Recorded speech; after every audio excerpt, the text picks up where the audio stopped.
The Legacy Experience has been brought to you in part by Sage, Cortland, Islander Precision Fly Reels, Suffix, the world's most hardcore fishing line.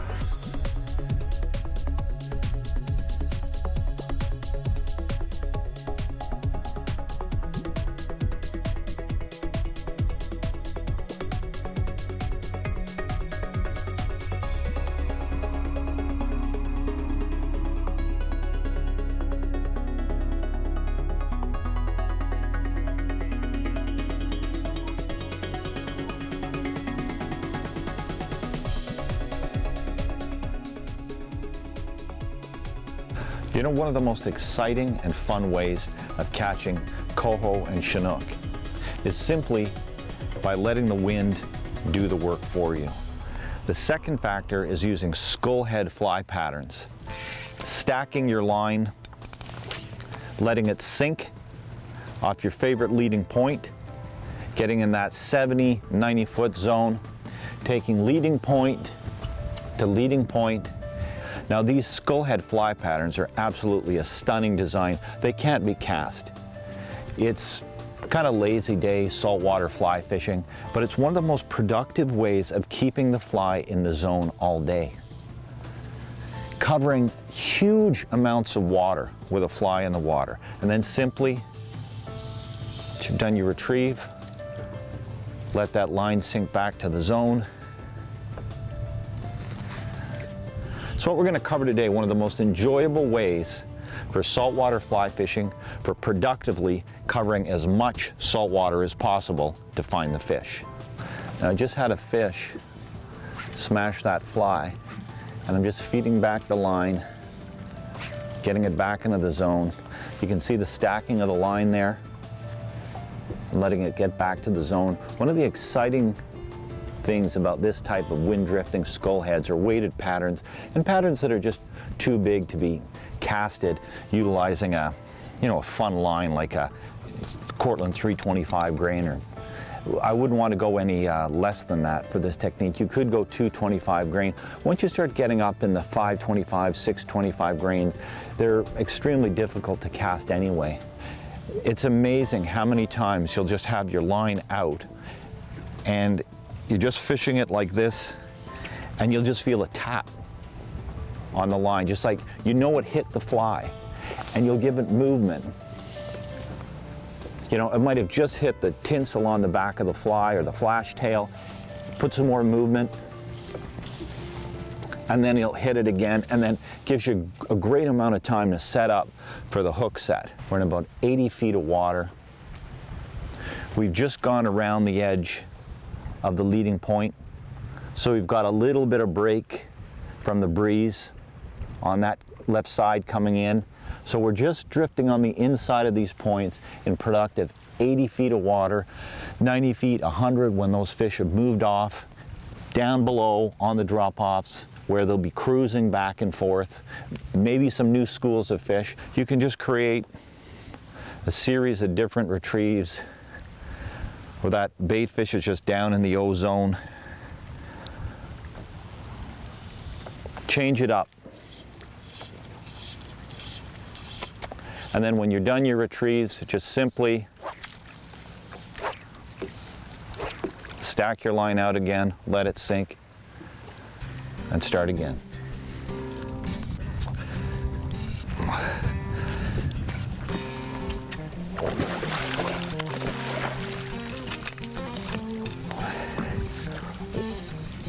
Unbelievable. The beauty of hooking them out here, you're out of the kelp. The only thing you got to worry about is really standing on your line. But they're as surprised as you are. And that's a big fat northern too.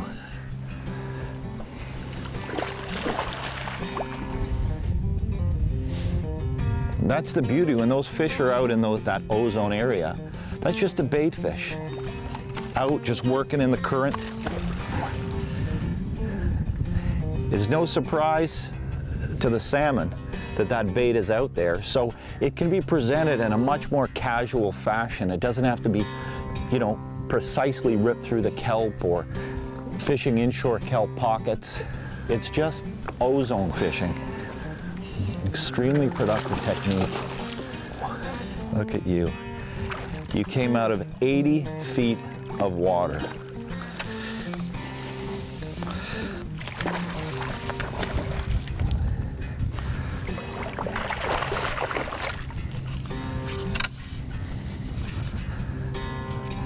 Now we can feel the weight of the rod.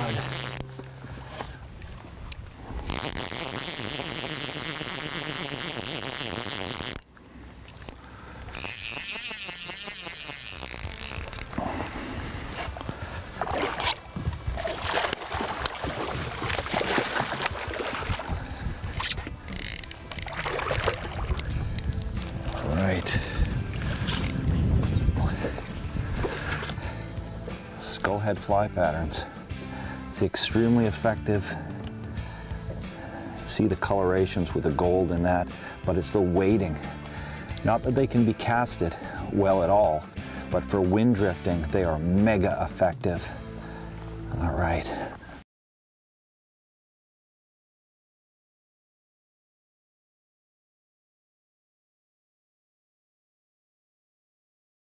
I'm going to stop the boat because I want to fish this transition between leading points. That's perfect. Stop the boat, put it in neutral, turn my engine on angle so that the wind is hitting the side of this boat. And there's your wind drift, there's your setup. We're right on 119 and 90 feet. You can see that transition zone. It's kind of ozone fishing, but really it's, as you can see, it's productive.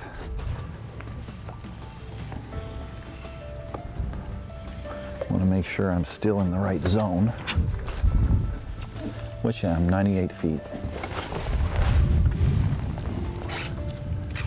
Come on, where are you? Back to that patience thing.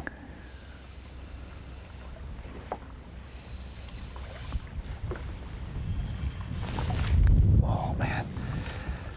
9 out of 10 times, the fish will tap that fly first, give you plenty of time to set up for your hook set.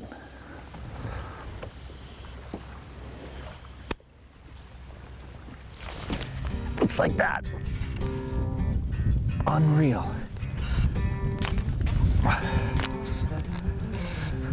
Whew. Let's watch where that fly line goes.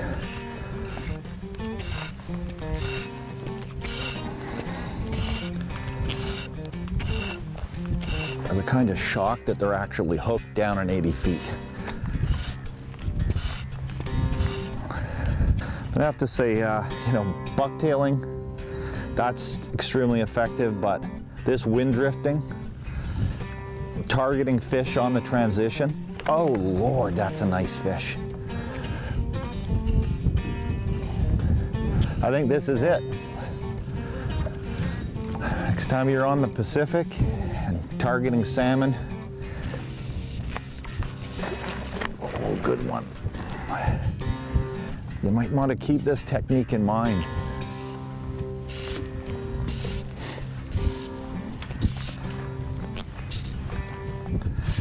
Where are you? Look at the size of this bad boy.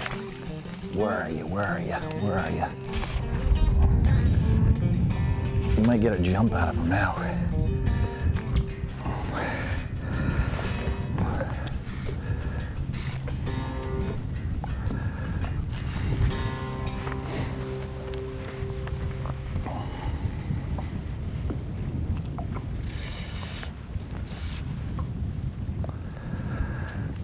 Can you believe the pull, this fish? I mean, most of these fish are in the 10 to 15 pound zone in August.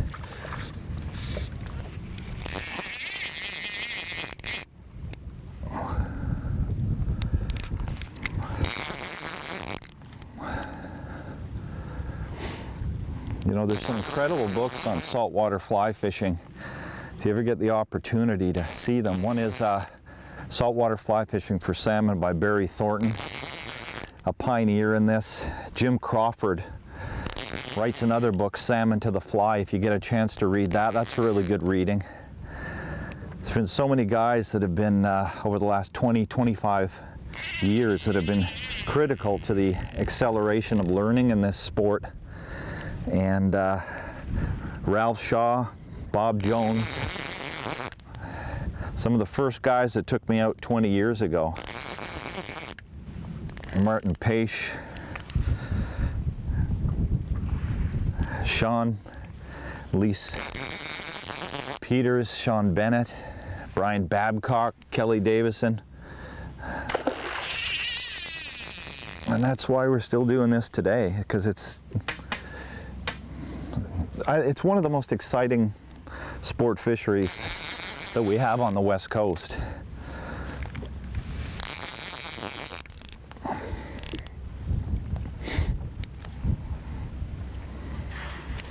I remember the first time Chris Barker took me out in way west in Tofino, and it was at sunset, and I had never done saltwater fly fishing before. And we went into this bay casting deceivers and watching cruising fish on the shallow beaches. And the first fish that we hooked jumped, you know, 3 feet in the air, cleared 7 feet and back down. I said, you know what, this is one of the greatest fisheries in the world.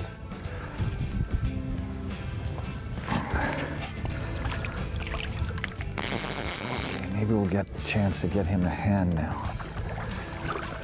This is a really big fish. Just before we let him go, one more look at what saltwater fly fishing perfection looks like. Unbelievable.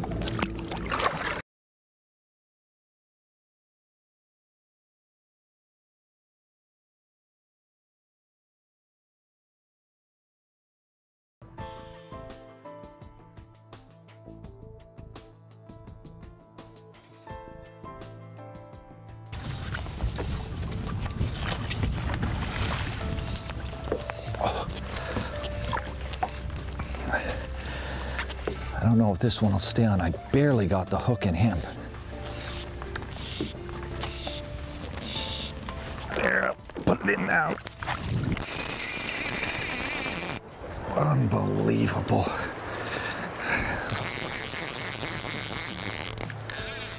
Uh-oh, oh, get that dragged on up.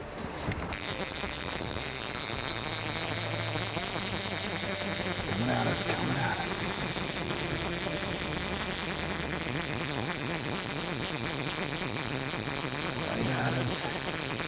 Keep those barbless hooks in. Oh boy, this is when I like the drag nice and tight.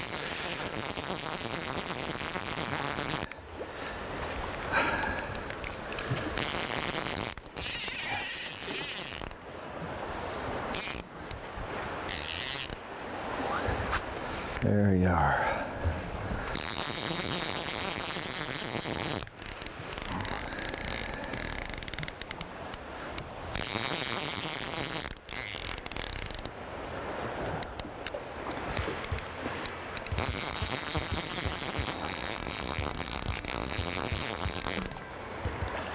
Oh yeah.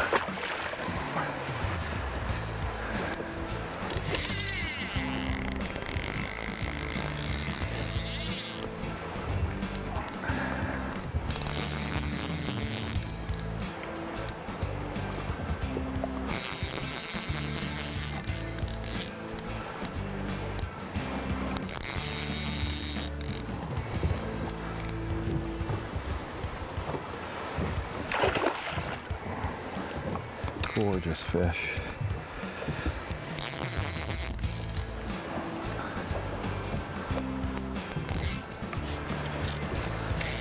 Well, if you're looking for a spot to go saltwater fly fishing and you're willing to put in the time, I can highly recommend the waters here at Fitzhugh Sound, all of the beautiful inlets, and our base location at Legacy Lodge. Really is a unique location. They do have incredible saltwater fly fishing boats. And they do have the wild rivers still intact here for these wild salmon.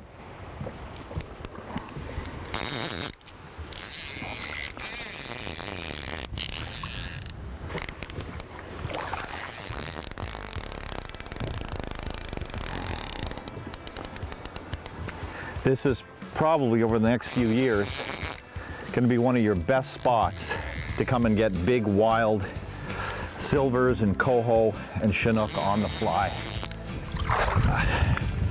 Absolutely magnificent salmon. The Great Bear Rainforest, the base location at Legacy Lodge. The whole series is shot within about 30 miles of that base location on Pendleton Island. Okay, we'll see you, buddy.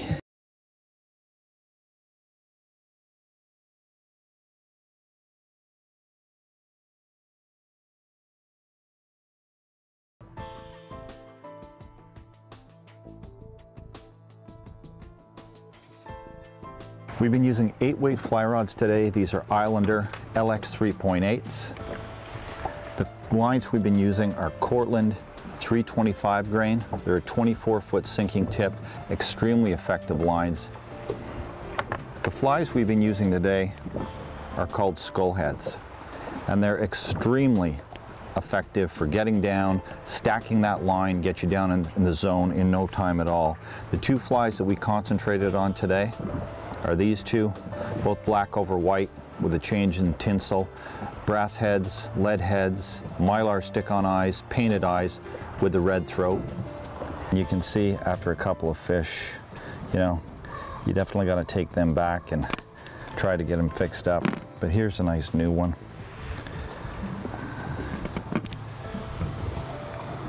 I'll just pinch the barb on these. There you go. And then on this tail hook. There we go. And we'll put a nice Duncan loop. Just like that. Create a little circle. You want to pinch that little circle at where you want to have the loop start, about there. Pinch that and that line together, and then just 1, 2, 3, 4, 5. You want to go up through that loop that we had, just like that, and then you come up through this original loop, and you pull that tight, creates a beautiful Duncan loop of articulation. And I'll just trim it off. Let's get back to fishing some of these skull heads and wind drifting for salmon. So just stack mend all the fly line on your reel. While you're doing it, that fly's sinking down to those magic 63 feet, 70 feet. You see what you can do here. That's your whole fly line. You can see the line slowly disappearing. As we move away from the leading point, our fly is still where we want it. And as soon as that line straightens, I know I'm fishing in about 70+ feet of water with a 325 grain line, which is a real treat. It is, it just didn't wake up yet. Man, one of the troubles that you come across is, you know, depending on, there's, you know, sport fisheries, there's net fisheries, there's commercial fisheries, and, you know, we all have an impact on how many number of fish will be here when we come to try to catch them and book our trips to these beautiful lodges in British Columbia. And the Great Bear Rainforest, where we are today with the wild salmon and wild rivers, is no different. You've really got to find techniques that work when the pressure's on. So you're always thinking, you know, what is going to do it? Where are those fish going to be when they're driven down or there's fewer numbers? When you need to get down and you don't have a lot of time, you want to utilize every possible factor you can for getting the big fish. So what we had to find out is, how deep do you have to be to get these big northerns when there's not a lot around?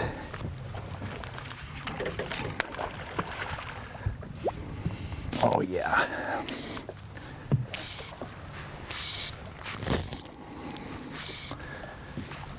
Now I've got him in my way of thinking, I think. There he is to the reel. It's not always gangbusters. Sometimes you've really got to put the time in. That one's gone. I hope some of these wind drifting retrieve techniques with skullhead fly patterns will put you in more salmon more often. Thanks for watching. We'll see you next week on the Legacy Experience. The Legacy Experience has been brought to you in part by Sage, Cortland, Islander Precision Fly Reels, Suffix, the world's most hardcore fishing line.